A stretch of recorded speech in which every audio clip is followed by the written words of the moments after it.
অনুপাত মানে হচ্ছে ভাগ। অনুপাত মানে কি? ভাগ। ঠিক আছে, ভাগ। এইবার দেখো, আমরা প্রথমে একটু আলোচনা করি যে 2:5। 2:5 মানে কি? 2/5। কি লেখা যায় এটাকে? 2/5 লেখা যায়। ঠিক আছে, ভাগ বলেছে, তাহলে অংশ। ভাগ মানে কি? এখানে অংশ হতে পারে। অনুপাত মানে হচ্ছে অংশ। ঠিক আছে, তাহলে 5/2 ঠিক। এইবার এইটা হচ্ছে অনুপাতের চিহ্ন। এবার যদি এখানে 4টে দেওয়া হয় তাহলে এটা কি হবে? সমানুপাত। কি হবে? সমানুপাত। ওকে, ক্লিয়ার? এটুকু এটুকু কি বলা হবে? সমানুপাত। ঠিক আছে, তাহলে এইবার তোমাকে দিতে পারে যে 2:5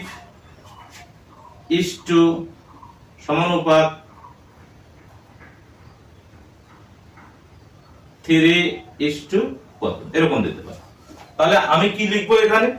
2/5, তাহলে এটা ভাগ, এটা মানে কি? ভাগ। তাহলে 2/5 সমানুপাত মানে সমান সমান 3।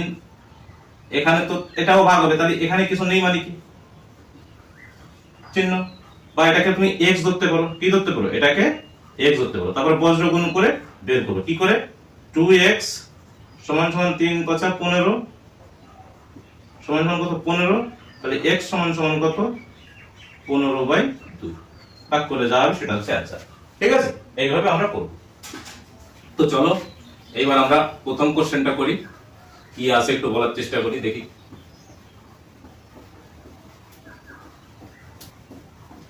দেখো, প্রথম প্রশ্নটা আছে a:b সমান 2:3, b:c সমান 4:5, c:d সমান 5:7। ঠিক আছে, এটা যদি হয় তাহলে a:b:c:d সমান কত? ঠিক আছে, তিনটে সমান কত? তাহলে আমরা করব কি?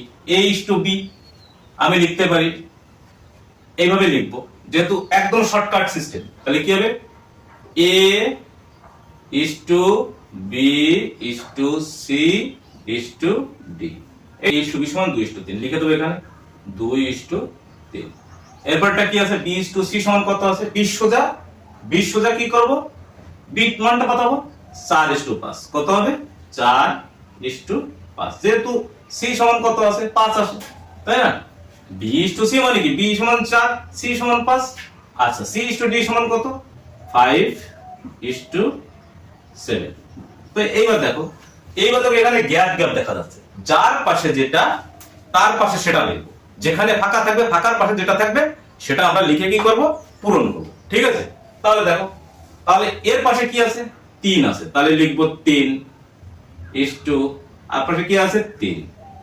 এর পাশে কি আছে? 4, তাহলে কি লিখবো? 4। এর পাশে কি আছে?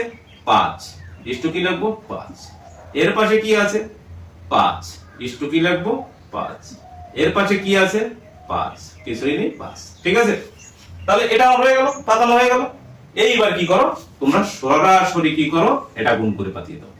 তাহলে দেখো 5 × 7 = 35। 35 × 3 কত? 35 × 3 তে 5 = 15, 5 হাত থেকে 1, 3 × 9 = 10, 105। 5 × 5 = 25, 3 × 25 = 75। কত? 75। তারপরে কত অনুপাত? 4 × 5 = 20, 3 × 20 কত?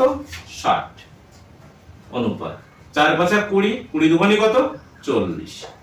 ঠিক আছে, এবার দেখো ছোট করা যায় কিনা। 5 দিয়ে যায়, তাহলে ছোট করি আমরা। কত? 5 দিয়ে 5 × 8 = 40 অনুপাত 5 × 12 = 60 অনুপাত 5 × 1 = 5 থাকে 2, 5 × 5 = 25 অনুপাত 5 দুগুণে 10, 5 × 1 = 5।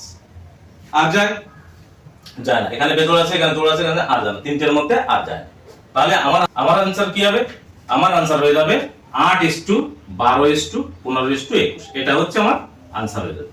ঠিক আছে, এইবার তোমাকে এরকম দিয়ে, এই রকম ভাবে দিয়ে তোমাকে বলতে পারে a:c সমান কত,